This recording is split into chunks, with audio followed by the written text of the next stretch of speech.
Good evening, everybody, and welcome to the Manydown Executive Committee for this evening.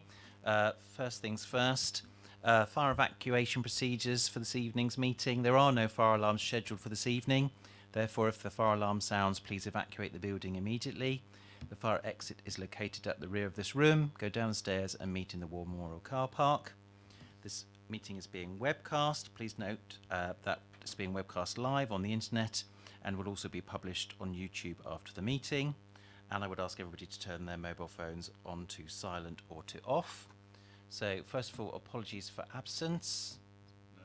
No, we we thought we might have, but Councillor Golding is joining us. Good evening, Councillor Golding. Declarations of interest from anybody? No, excellent. So, then minutes of the meeting held on the 5th of December 2017, seems some time ago. Everybody happy for me to sign those as present and who are present? Because correct, you weren't there, Hannah? Yes? We're happy, brilliant. I'll do those in a moment. So if we then go to our first significant item, which is the Manydown North Project Update Report. Councillor Isaac, do you want to introduce this? Sorry, this is a report which updates MEC since we last met.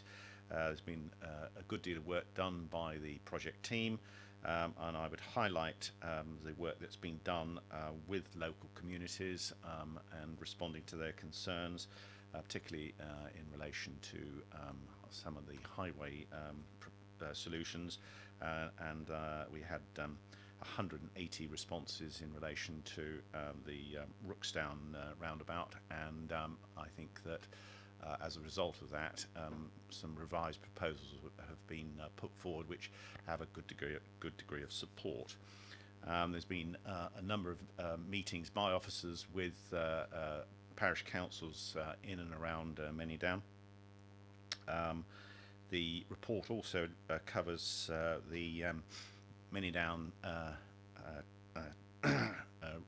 cycle routes, proposed cycle routes between Manydown and the town centre, and again it's important that we at this point demonstrate our commitment to facilitating ease of communication, not just by road but also by cycle and pedestrians.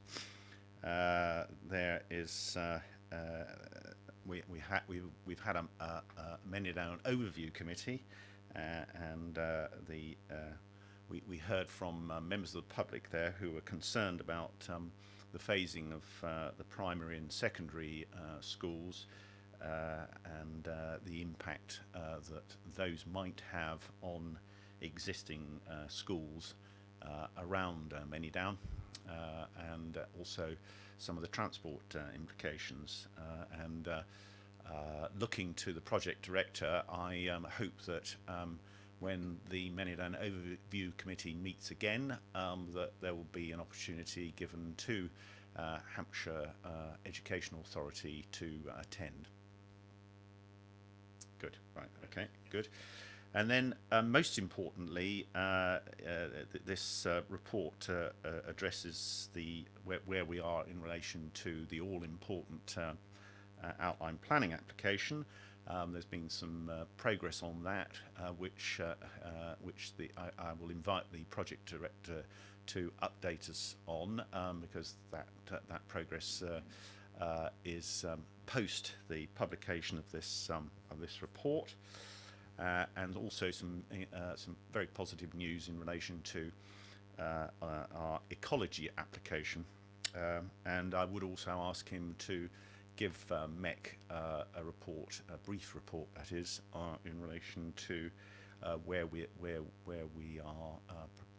heading in relation to the outline planning application, and also the work that needs to be done in that context, the further work that needs to be done on the Section 106 agreement.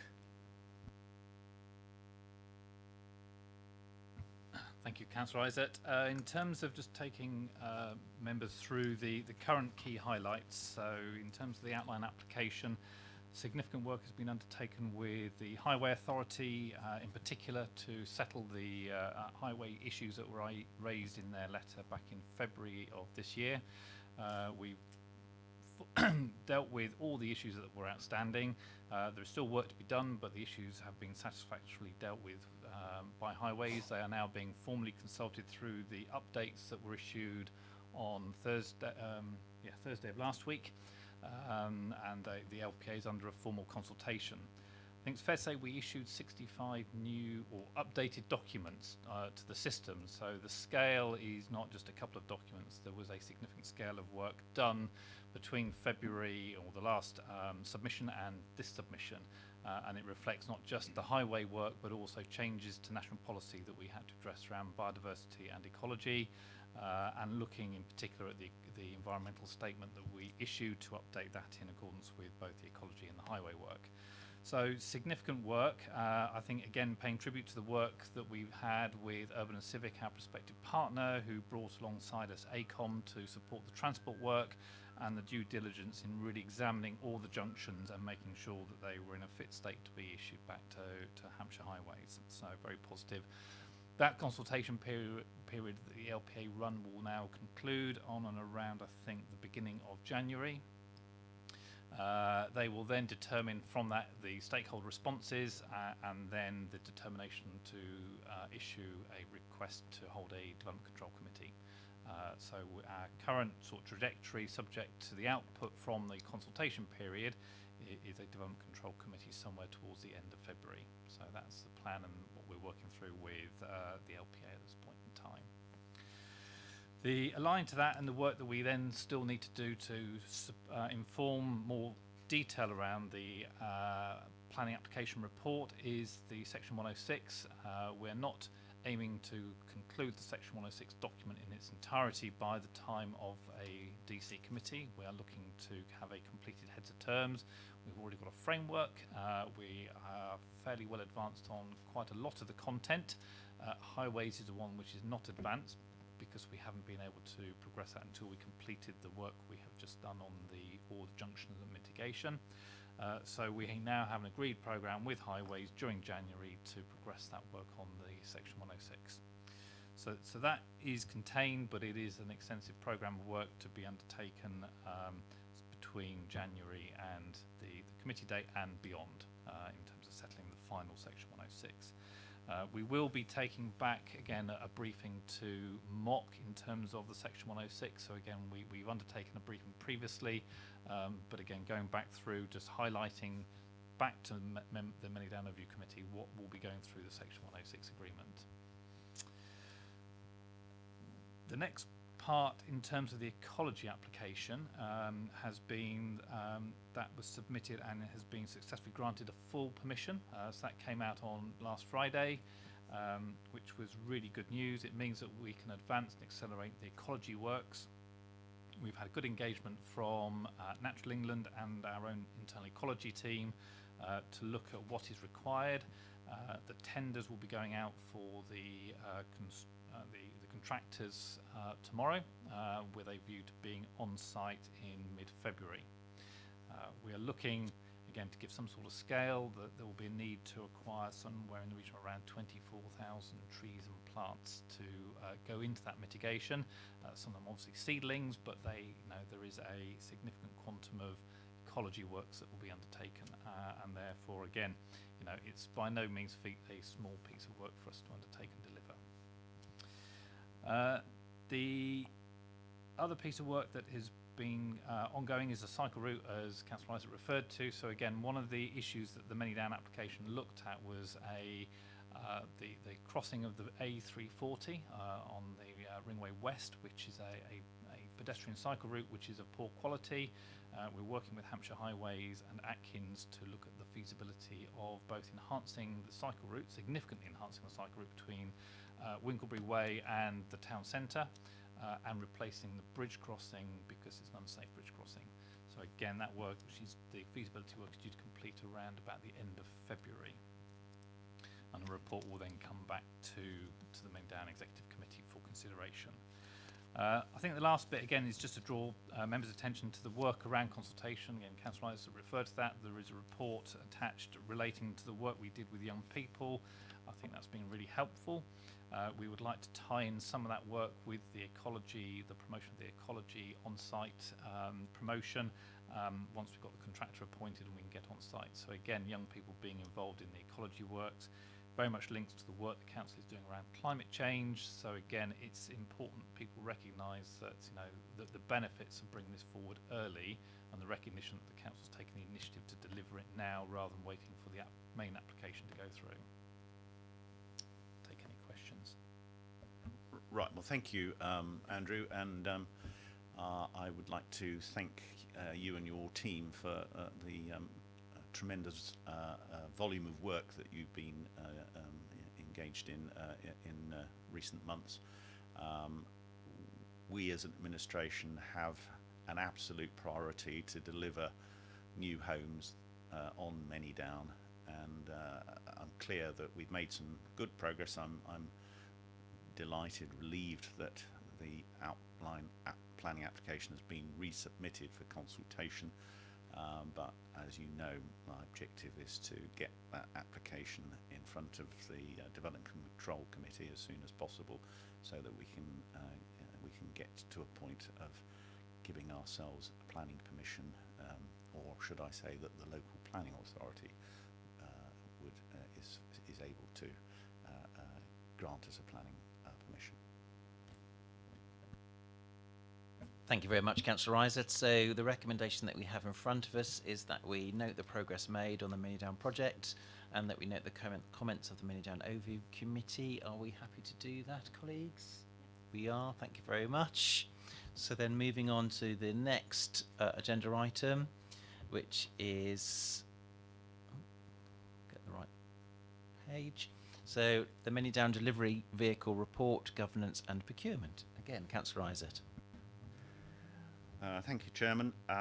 This report updates this committee on progress that is being made in relation to our final negotiations with our selected private sector partner, Urban and Civic and Wellcome Trust. And again, because there have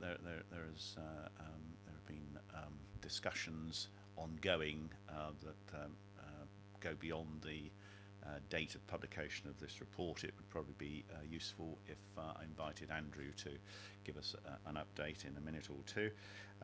The report also deals with the progress being made on the governance arrangements, as I like to do, because I think they're an important player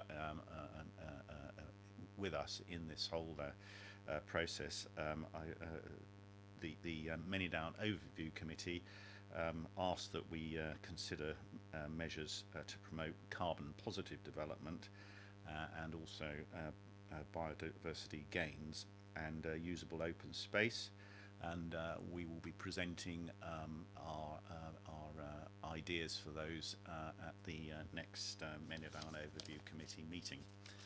So if I could turn to you, Andrew, with the permission of the Chair, to just give us the latest developments in relation to the all-important signing of a contract with our selected private sector partner. Thank you, Councillor Isaac. Yes, this has been an important contract to get right. It's a complex contract, not just between the two councils, but with a private sector partner. And therefore, some of the elements have taken a little bit longer than we had envisaged to settle between the parties. A lot of work has been done to settle the key points. We have one point that we are just concluding with them, and today I issued a note back through our lawyers back to their lawyers for a resolution which we believe we can settle this week. Subject to that point settling, what we call around member interest value, the position on the rest of the contracts, the wording and the final wording has been generally settled between the parties, and we would look to conclude very early January. The lawyers team require a couple of weeks to then bring all the documentation together somewhere in the region. We believe around 60 to 70 documents that will be finalised, concluded, ready for engrossing. The project team are currently working with both lawyers on how we settle that, so that the actual administration of pulling that together is quite key. So that work is in progress, and I would like to be able to be in a position in early January to forecast the date for completion, which we will update members accordingly. Thank you very much. So the recommendation that we have in front of us is that we note the progress made to establish the delivery vehicle for the Manydown Garden Project's North Phase 1 project, and that we also note the progress made on the setup and operation of the Manydown Garden Communities LLP, and that we are asked to note the comments of the Manydown Overview Committee. Are we all happy to do that? We are. Thank you very much. So then, moving on, we've got the Southern Manydown Project Update Report. Again, Councillor Isett. Yes, thank you, Councillor Bound. This report deals with Southern Manydown. That's the land that is owned, long leasehold, by the two councils, in addition to the Manydown North site, which is the subject of the outline planning application and also the proposed development agreement with Urban and Civic and Welcome Trust. The two councils have a legal responsibility to promote all the Manydown land for their better planning, and this paper proposes to establish a formal project and budget for Manydown South. There's been quite a lot of work that's been done in the past in relation to this. It's been reported to MOC and to MEC, covering things like capacity studies and responding both in 2017 and 2019 to the LPA's call for sites. It's essential that we plan ahead for any future housing that may be permitted on the Manydown South site, or any other uses for that matter, and a key element of that is that we ensure that infrastructure is in place, and that we get our environmental priorities right, bearing in mind that both councils, Hampshire and Basingstoke and Deane, have declared climate emergencies. The report also deals with the collaboration with adjoining landowners in the Manydown South area, and also approves the use of MHCLG Garden Village Capacity Fund money to support the proper planning of infrastructure on Manydown as a whole. Great, thank you very much. So the recommendations that we have in front of us are that we note the council motion, and I think they should read 12th of July 2019 rather than 2012. Oh, it's original was 2012. Okay, excellent. To promote the land at Manydown for development. Perfect. Let's go that far back, just so we're about to go to 2020. That we note the council has responded to and submitted a proposal for the land at Southern Manydown as part of the local planning authority's call for sites to assist the local plan update process. That we approve the establishment of a project to support the proper planning of infrastructure at Southern Manydown and strategy to promote the land for inclusion in the updated local plan on the basis set out in the report and Appendix 2. We approve the proposal to work in collaboration with adjoining landowners to support the proper planning of infrastructure at Southern Manydown on the basis set out in Appendix 1. And it asks us to approve the proposal to use the MHCLG Garden Village and Town Capacity Fund money to support the proper planning of infrastructure at Manydown, and delegates the management and expenditure of the funding to the project director in Manydown in consultation with the Manydown Executive Committee. Are we all agreed? We are. Thank you very much. So I think if I just always go back and check my agenda, those are all the items for tonight. So thank you very much for your attendance.